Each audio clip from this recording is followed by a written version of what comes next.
नमस्कार, मी मनीषा. राजलक्ष्मी रेसिपीमध्ये तुम्हा सर्वांचे स्वागत. चला तर आज करूया आपण आवळ्याची कँडी. त्यासाठी इथे मी अर्धा किलो आवळे स्वच्छ धुवून घेतलेले आहेत आणि आवळे आता स्टीम करण्यासाठी 10 मिनिटांसाठी ठेवून देऊया. 10 मिनिटांनंतर आवळे छान शिजून येतात आणि असे उकळून येतात.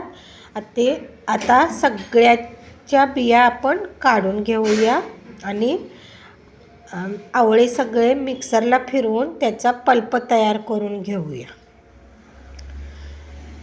आपण इथं कुकरलाही आवळे उकडून घेतले तरी चालतील. आता मी सगळ्याच्या बिया काढून घेतलेल्या आहेत आणि मिक्सरला फिरवून छान याचा पल्प करून घ्यायचा आहे.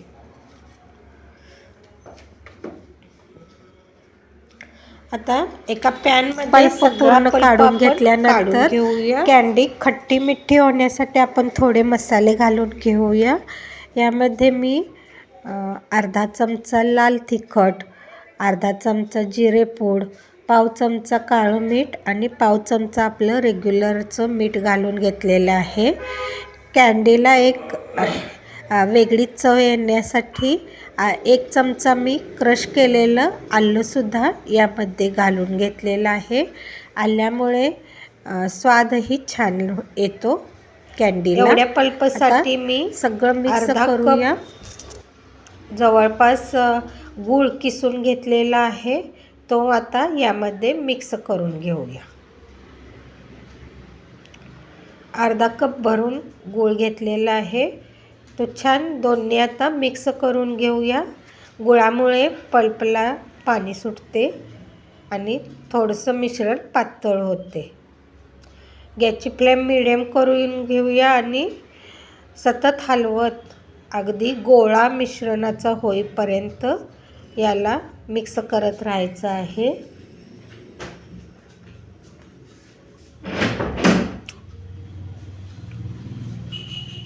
पहा, मिश्रण थोडंसं गुळामुळं पातळ झालेलं आहे.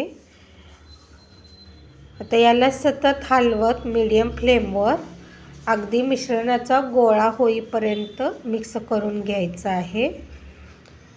पहा, मिश्रणानं पॅन सोडलेला आहे आणि आता गोळा होत आहे.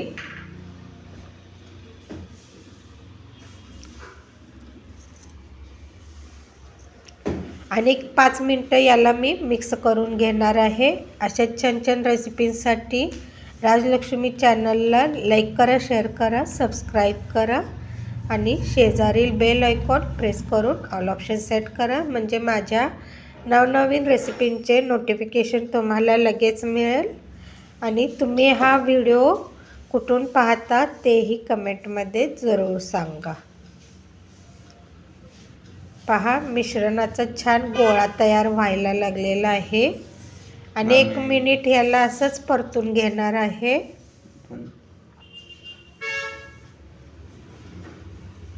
स्क्रिप्ट वाचली.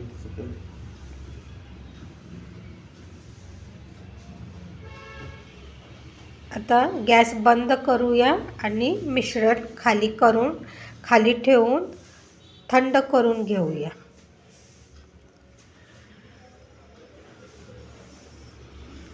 मी गॅस बंद केलेला आहे. पॅन जरा गरम आहे, त्यातच हे हलवत आहे मिश्रण. आता छान एकजीव झालेला आहे. आता याला थंड करून घेऊया. थंड केल्यानंतर एकाच साईजचे गोळे तयार करण्यासाठी असं मी 1 चमचा घेतलेला आहे. चमच्याच्या साईजचा गोळा तयार करून असं पिठी साखरमध्ये घोळवून घ्यायचं आहे. गार झाल्यामुळे मिश्रण दाट होते आणि गोळ्या तयार करण्याइतपत ते दाट होते.